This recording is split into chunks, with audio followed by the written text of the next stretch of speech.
Bienvenidos, mi nombre es Joaquín Núñez para Voz Media y hoy nos acompaña Alberto Venegas Lynch, hijo, que completó dos doctorados, es doctor en Economía por la UCA y también en Ciencias de Dirección de la UADE, miembro de tres academias nacionales, Ciencias Económicas, Ciencias Morales y Políticas y Ciencias, donde preside la sección de Ciencias Económicas.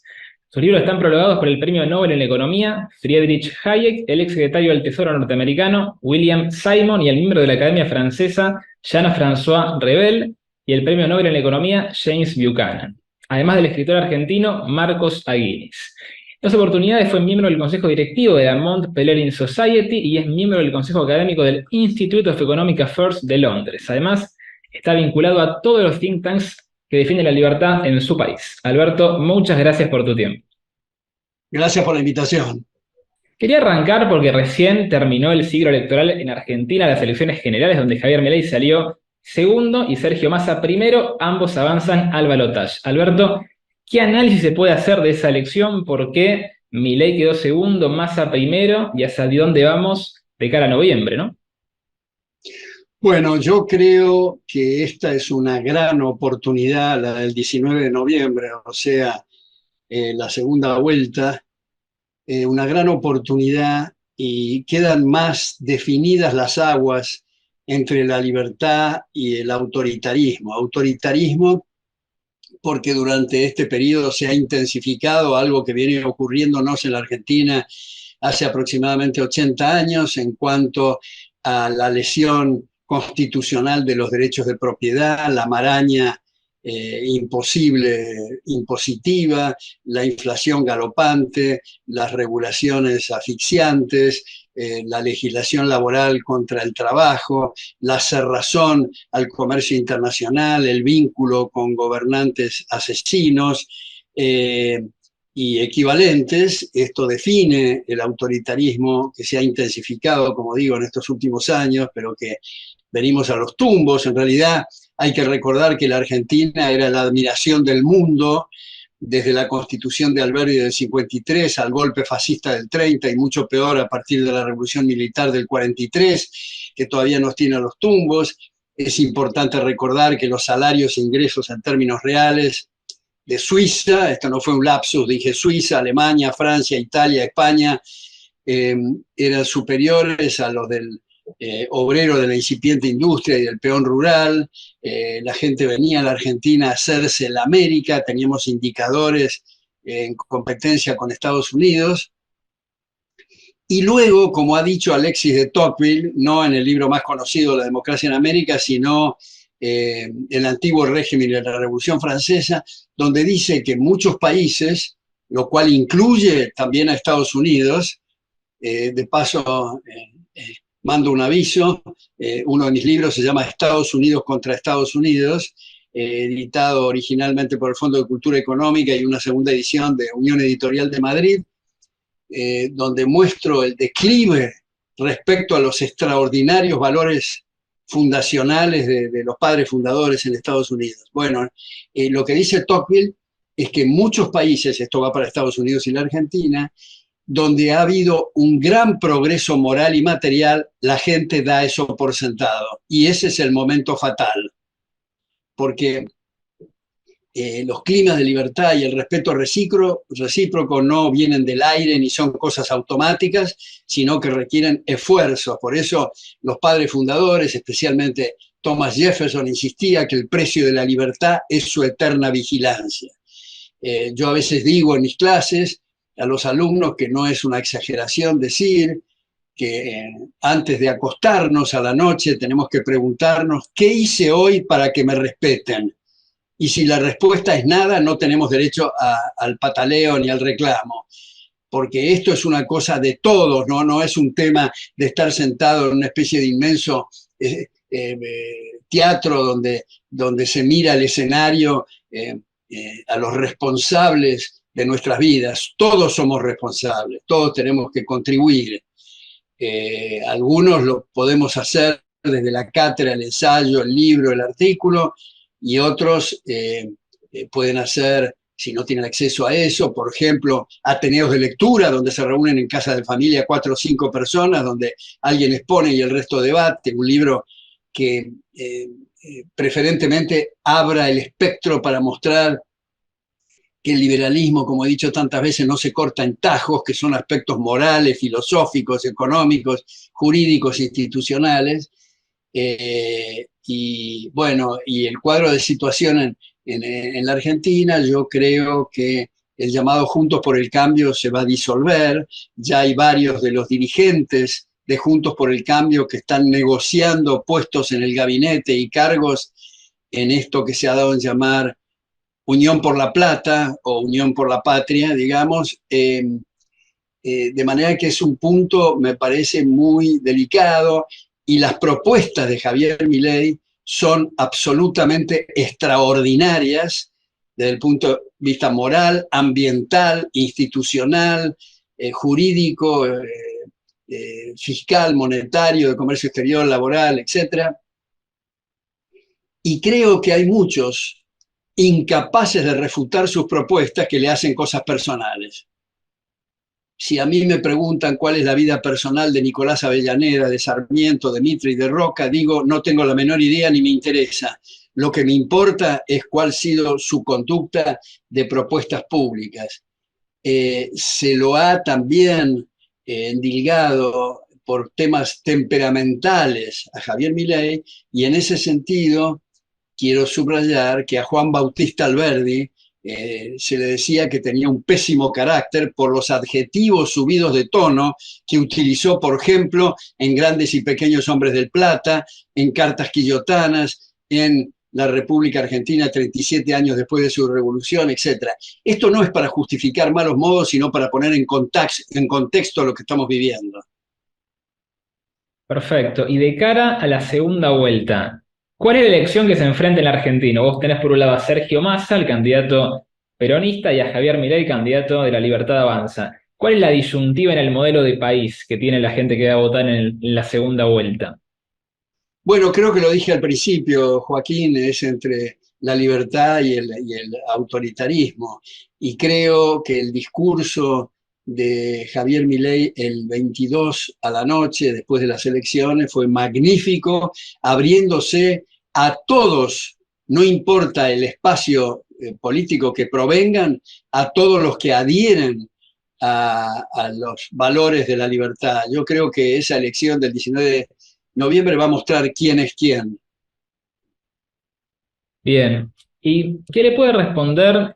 Porque vio que hubo mucho revuelo en las redes sociales, más que nada después de las elecciones, donde capaz se preveía que Milei estaría más cerca de una primera vuelta y saliendo primero incluso, a quienes en las redes sociales han comentado y en los medios también, que sus comentarios en el cierre de campaña del Movistar Arena en relación al Vaticano fueron quizás, han dicho, inoportunos a tan pocos días de los comicios. Si los quiere aclarar o si los quiere ampliar.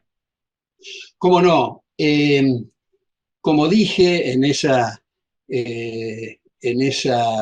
reunión multitudinaria el 18, como único orador, junto con Javier Milei, que hizo una extraordinaria arenga, en esa exposición yo subrayé distintos aspectos y propuestas de Javier Milei, entre las cuales, Joaquín, como dice, sugerí a título personal y asumiendo toda la responsabilidad y no comprometiendo para nada la posición de Javier Milei y su equipo, a título personal subrayo, que como católico, y como sabemos los liberales, respetamos las distintas convicciones religiosas y no religiosas, agnósticas, ateos y de distintas confesiones, pero mi religión católica, por respeto, dije a mi religión católica, por consideración, sugiero imitar lo que hizo el presidente Roca con el nuncio por un tema absolutamente menor comparado con lo que hoy ocurre en la cabeza de la Iglesia, suscribiendo, a mi juicio, espíritu totalitario. En ese sentido, creo que se puede resumir lo del actual Papa cuando el director del diario en Roma, La República con doble P, le pregunta, ¿qué dice usted, santidad, cuando le endilgan y le dicen que usted es comunista? Esto era el 16 el 11 de noviembre de 2016, y responde el Papa, abro comillas y cito textual: como siempre digo, son en todo caso los comunistas los que piensan como los cristianos, comillas. Eso me parece que resume el espíritu de lo que ocurre en el Vaticano, sin perjuicio de todas sus ofensas a la institución de la propiedad privada y por lo tanto a los dos mandamientos: no robar y no codiciar los bienes ajenos. Como se sabe, como las cosas no crecen en los árboles y no hay de todo para todos, la asignación de derechos de propiedad permite la utilización de los siempre escasos recursos en la mejor dirección. Esto es, los empresarios y comerciantes que dan en la tecla obtienen ganancias y los que yerran incurren en quebrantos. Es muy importante, dicho sea de paso, el cuadro de resultados, y muy denigrante e inmoral lo que ocurrió en Estados Unidos, por ejemplo, con los salvatajes en 2008. Quiere decir que las personas humildes y que no tienen poder de voto han debido financiar a empresarios irresponsables, deshonestos o las dos cosas al mismo tiempo. Y hay que distinguir claramente, y esto no es una cosa original mía, sino que lo viene diciendo desde 1776 Adam Smith, hay que distinguir lo que es el empresario en un mercado libre del cazador de privilegios, el varón feudal o el explotador miserable de la gente, que se hace llamar empresario, pero está aliado con el poder en esa cópula hedionda, con el poder de turno para sacar privilegios. Esto no es empresario. Entonces, estoy realmente preocupado con lo que ocurre en la cabeza de la Iglesia, y me honra y celebro que sacerdotes tercermundistas me hayan criticado, empezando por el arzobispo de Buenos Aires, y me honra también que sacerdotes y obispos, uno estadounidense y uno chileno, hayan suscrito plenamente mi posición, preocupados con lo que ocurre en el seno de la Iglesia. Entonces, ¿consultaste previamente antes de hacer esa Perdón, declaración? quiero agregar esto, que Sí. también Javier lo ha citado. Yo he dicho ad nauseam que los liberales no somos una manada y detestamos el pensamiento único. Así que bienvenida, y también lo dije en el Movistar, bienvenida a las disidencias. No todas son coincidencias. Yo tengo acá abajo de mi computadora un letrero muy grande, que es el moto de la Royal Society de Londres, que dice nullius in verba, es decir, no hay palabras finales. Los liberales estamos siempre en la punta de la silla, mirando, observando, detectando nuevos paradigmas. Perdón que lo interrumpí. No, está perfecto. Quería meterme un segundo en su relación con Javier Milei, quien lo ha definido usted como su referente ideológico en lo que es el liberalismo. ¿Cómo lo conoció? ¿Hace cuánto que lo conoce? ¿Cómo es su relación?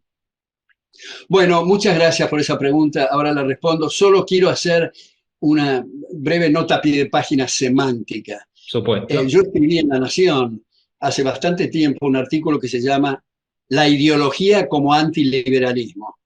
Porque ideología no en el sentido inocente del diccionario, de conjunto de ideas, ni siquiera en el sentido marxista de falsa conciencia de clase, sino como algo cerrado, terminado, bloqueado, que es la antítesis del espíritu liberal. Por eso yo no uso la palabra ideología, ni tampoco doctrina que se asemeje a cuestiones religiosas, sino que es una filosofía, es una navegación, no un puerto, donde no hay un destino final y todo el tiempo hay nuevas apreciaciones. Pero me olvidé cuál era la pregunta. Era sobre su relación con Javier Milei, cómo lo conoció, Ah, etc. bueno, hace tiempo, yo no me acuerdo cuánto tiempo, pero bastante tiempo, me escribió una vez el correo electrónico, Javier, invitándome a almorzar a la Biela.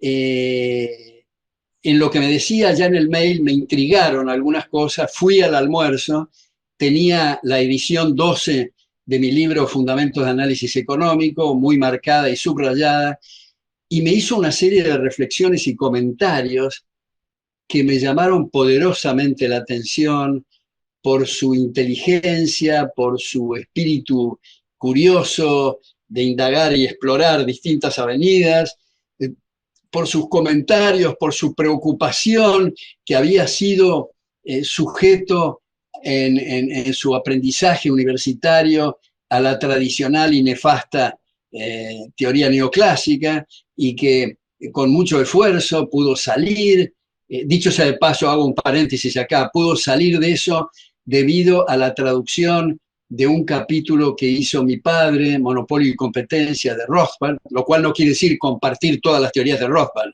Eso no nos pasa con nadie, ni con uno mismo. Cuando uno lee un libro anterior de uno, uno dice, qué bacana, podía haber redactado de esta forma, podía haber agregado ese argumento, podía haberme retractado. Como yo mismo, digamos, en el segundo libro que publiqué, cometí un error garrafal, que mis alumnos de la Universidad de Buenos Aires me lo hicieron ver y me marcaban, especialmente me acuerdo de Eduardo Stordeu, que ahora dirige una de las maestrías en la Universidad de Itela, que me decía, pero mire doctor, me parece que lo que está diciendo es inconsistente con toda su cátedra, que es la prohibición de las drogas. Estoy haciendo un poco largo este paréntesis, pero yo me acuerdo en México una vez con mi amigo Agustín Navarro, médico y economista, que él era partidario de liberar las drogas y yo no. De todas formas, me interesó su análisis médico y económico, y le dije, yo no estoy de acuerdo con lo que estás diciendo, pero es tan sustancioso, me parece, tus reflexiones, que ¿por qué no publicas sobre ese tema? Hace poco en un mail nos acordábamos de esto con Agustín Navarro, ¿no?, de México, y me dijo, Alberto, lo intenté, pero en ese momento mi hijo de 9 años, los varones de la droga, me marcaron y me mandaron notas diciendo cuál era su trayecto al colegio y que iba a desaparecer si yo publicaba ese libro. Y después vi que expresidentes como Enrique Cardoso, como Oscar Gaviria, como Jorge Valle, como Vicente Fox, en fin, que han tenido que pelear con esto, sugieren los 4 que se liberen todas las drogas antes que las drogas terminen con la democracia, debido a los altos márgenes operativos que permiten las drogas sintéticas, que son mucho peores que las naturales, y en realidad desde 2000 años antes de Cristo hasta el absurdo decreto de Nixon de 1971 de declarar la guerra a las drogas, nunca hubo problema con las drogas, salvo la prohibición en la guerra por el opio en China. Nunca hubo problemas. Ahora, en Bronx, a los pushers les están dando $22.000 semanales para colocar en colegios y en lugares bailables.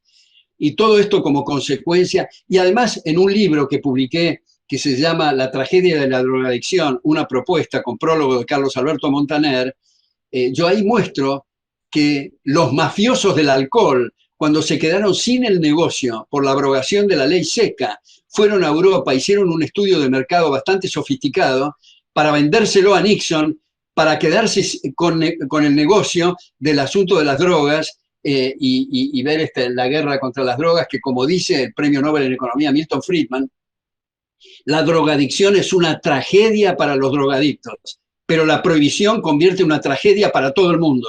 Hoy día, si viajamos con más de $10.000, nos detienen. Hay escuchas telefónicas, se ha corrompido el secreto bancario, las contabilidades por el lavado, en fin, si hay una reunión que hay políticos presentes, hay que tener mucho cuidado con lo que uno dice, porque es casi seguro que alguno está involucrado con el asunto de las drogas. Y policías, y jueces, y fiscales, y los propios. Hace poco en Salta encontraron una camioneta que tuvo un accidente, volcó, y encontraron un montón de drogas de la DEA, de los encargados de combatir la droga. Es una cosa lamentable. Bueno, hice un paréntesis tan largo que me olvidé del tronco central. Estábamos hablando sobre su relación con Javier Milei, cómo había comenzado la vida y cómo a partir de ahí empezamos un contacto estrecho, por vía primero correo electrónico, luego por Twitter privado. Antes de este desbarajuste del COVID, tuve un mano a mano con él en la Universidad de Belgrano, donde en el aula magna había 1.200 personas, hubo que habilitar 3 aulas paralelas con pantallas, y lo que más me impresionó no es la cantidad de gente, que desde luego que impresiona, sino el tipo de preguntas. atrás de las preguntas había mucha biblioteca. Ujú. No era alguien que quería aparecer en pantalla o que lucirse, en fin. Incluso mi hijo, Berti, que como se sabe es el primer candidato a diputado en la provincia de Buenos Aires, que asumirá próximamente y que me enorgullece, como dije en el Movistar, porque es como si estuviera yo, dada nuestra relación de amistad muy estrecha en la Cámara, con la gran ventaja que me permite no moverme de mi biblioteca y seguir con las faenas de la batalla cultural que he estado empeñado tanto tiempo. Por eso yo dije, hace 50 años que estoy batallando en estos temas y me parece un sueño que Javier Milei los ponga ahora sobre el tapete. Por eso en la Feria del Libro yo dije que todo esto para mí, la mejor definición es que es un orgasmo intelectual. Bien, y justamente sobre ese punto de Javier Milei y el tipo de preguntas que le hacían sus afines, los que participaron en esa reunión. ¿Cómo analiza usted que Milei haya llegado con su discurso y con el liberalismo, o sea, digamos, inyectando los valores de la libertad, más que nada en los sectores más vulnerables, que quizás uno desde el antes se preveía que iban a rechazar, entre comillas? ¿Cómo hizo? Bueno, a mí me parece, mi querido amigo Armando Rivas, muerto hace un tiempo, decía que Alberdi era un milagro argentino, y yo he dicho varias veces que este es un segundo milagro, lo de Javier Milei. Creo que su capacidad didáctica, su capacidad para convertir temas complejos en temas relativamente sencillos, subrayo lo relativamente porque a veces hay temas complejos, es todo mérito de Javier Milei haber logrado esto que usted señala, de hacer una cosa transversal a gente de muy diversa condición social. Y claro, lo del triunfo, o el primer puesto en este caso, de este partido autoritario que ganó el 28, que tuvo el primer puesto, yo creo que se debe principal, aunque no exclusivamente, a dos factores. Primero, al asunto de los planes, sustituir el trabajo por los planes estatales, financiados coactivamente, por supuesto, con el fruto del trabajo ajeno. Y segundo, muy importante, el adoctrinamiento en instituciones educativas. Yo creo que ahí nos debemos los liberales un esfuerzo mayor en la cátedra universitaria, en los colegios, en la publicación de libros, en fin, para hacer de apoyo logístico en la cuestión educativa. Entonces, mi ley sería como una reacción hacia eso que usted está marcando. Claro, él mismo ha dicho, esto es una cosa que él ha subrayado, que la juventud en general es rebelde y la rebeldía ahora es contra el estatismo y el socialismo, al contrario de lo que era antes. Eh, entonces, me parece que hay que celebrar esto, que es una novedad, no solo en la Argentina, sino hoy día en el mundo, por eso ha sido replicado en varios casos. O sea, hace poco me vino a visitar a mi casa y estuvo unos días el profesor de la Universidad de Lima, Enrique Gersi, y nos reíamos porque en las encuestas en Lima le preguntan a la gente, ¿por quién va a votar usted? Por Milei. ¿Cómo por Milei si es argentino? No importa. ¿Y le consultó mi ley antes de anunciar su postulación a presidente? ¿Usted estaba al tanto? ¿Cómo se enteró? Bueno, en una fiesta de liberales en la City hace un tiempo, eh, estábamos ahí varios amigos, y uno dijo, bueno, estoy por largarme a la política. Entonces yo subrayé la importancia de la batalla cultural, la importancia del apoyo logístico de las ideas. ¿Qué hubieran dicho ustedes si Einstein, en vez de dedicarse a la física, hubiera sido intendente de Chivilcoy? ¿No les parece a ustedes que es un crimen?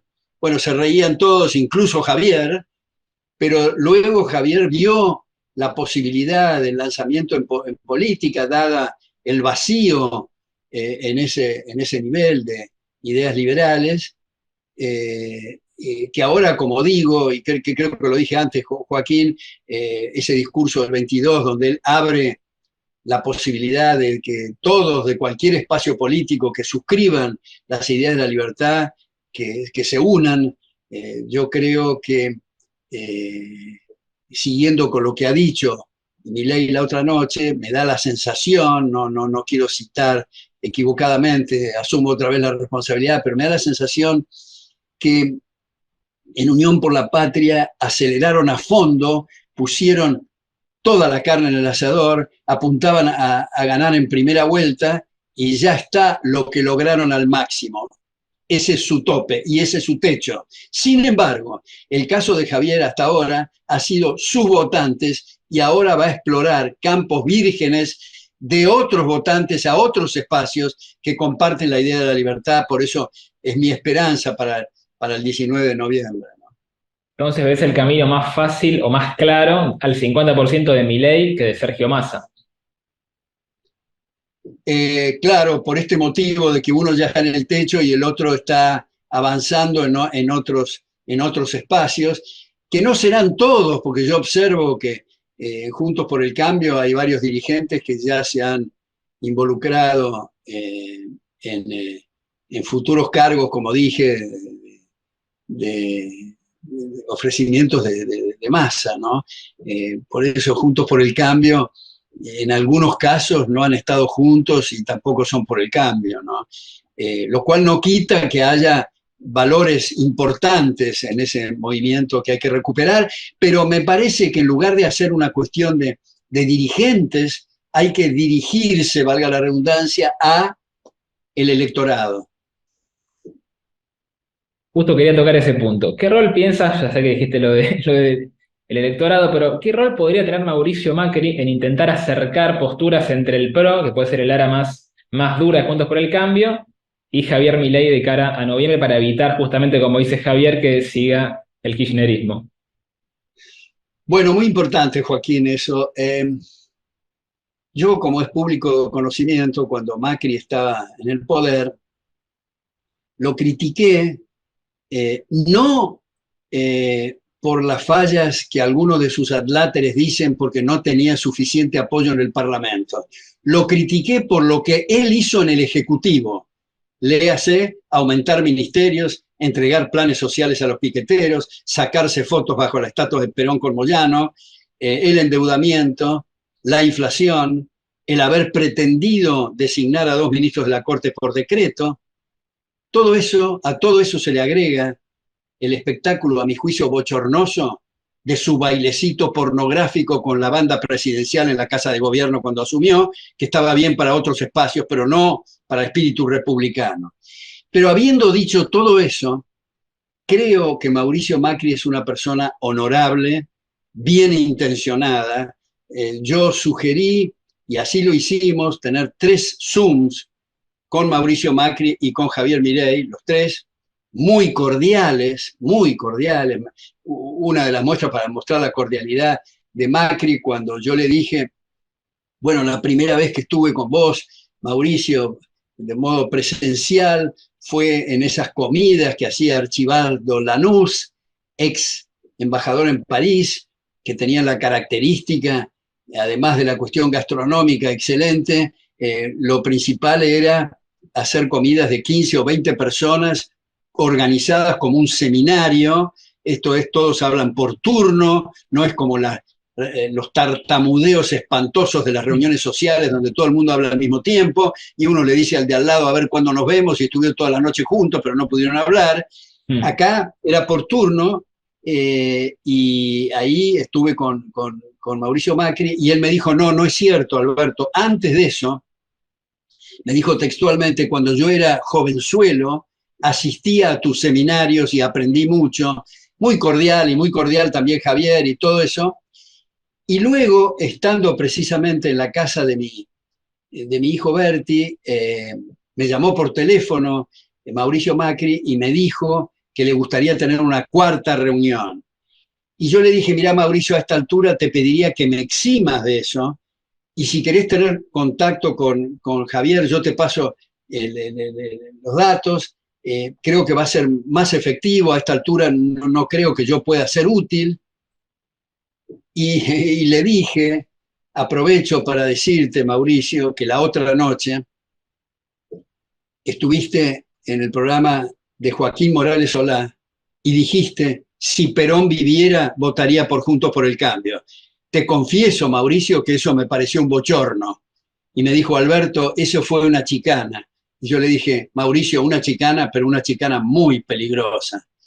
Bueno, pero a pesar de esto, creo especialmente, como ha dicho el propio Javier, que dadas las relaciones en el mundo bien mantenidas y cultivadas de Mauricio Macri, creo que podría tener incluso, no solo darle un apoyo verbal a Mauricio Macri, sino un apoyo funcional en su tarea si asume la presidencia. Pero otra vez digo, me parece que más importante que hablar de Pedro Juan, me parece más importante poner el foco en los votantes, en el electorado que es, como se sabe, independiente, no son los votos de nadie, pero cultivar ese espacio con un discurso lo más atractivo posible, por supuesto, sin ceder en los valores y los principios, porque como dije también en el Movistar, está este teorema Baglini que dice que a medida que el político se va acercando al poder, va mitigando, atenuando, disminuyendo la fuerza, digamos, de sus propuestas, pero sugerí en el Movistar que juntos, todos los que estábamos ahí, fabriquemos el teorema Milei, que es mantener los ejes centrales hasta último momento, como lo ha hecho Javier. Algunas cosas son complejas de explicar, otras no tanto, pero me parece que el 19 de noviembre, como digo, se van a dividir las aguas, ¿no? Bien, Alberto, la última pregunta, hablando de los votantes, si tenés que darle un mensaje diciéndole lo que vos quieras a los votantes de cara al 19, ¿qué les dirías? Bueno, no creo que tenga la autoridad como para decir qué es lo que tienen que hacer, solamente pensar que esto no es un favor a la Libertad Avanza, ni un favor a Javier Milei, ni un favor a mi persona, sino en interés propio, en interés de sus personas, de sus hijos, de sus nietos, de sus familias, de su país. Y pensar nuevamente que lo que está insistiendo Javier Milei es retomar los valores alberdianos que una vez nos hicieron que fuéramos, como dije antes, el aplauso y la admiración, intensa admiración del mundo, ¿no? Incluso en el centenario, en 1910, viajaron miembros de la Academia Francesa a la Argentina y compararon los debates de la Academia Francesa con los debates que tenían lugar en el Parlamento argentino debido a la independencia de criterio y a la versación de los congresistas, ¿no? Cosa que se ha perdido ahora, es todo voto en bloque, y salvo honrosas excepciones, es un espectáculo lamentable que nadie va a llevar a su hijo para aprender instrucción cívica a ver el Parlamento argentino, cómo se ha deteriorado, salvo honrosas excepciones, como digo, ¿no? Bueno, Joaquín, muchísimas gracias por esta conversación.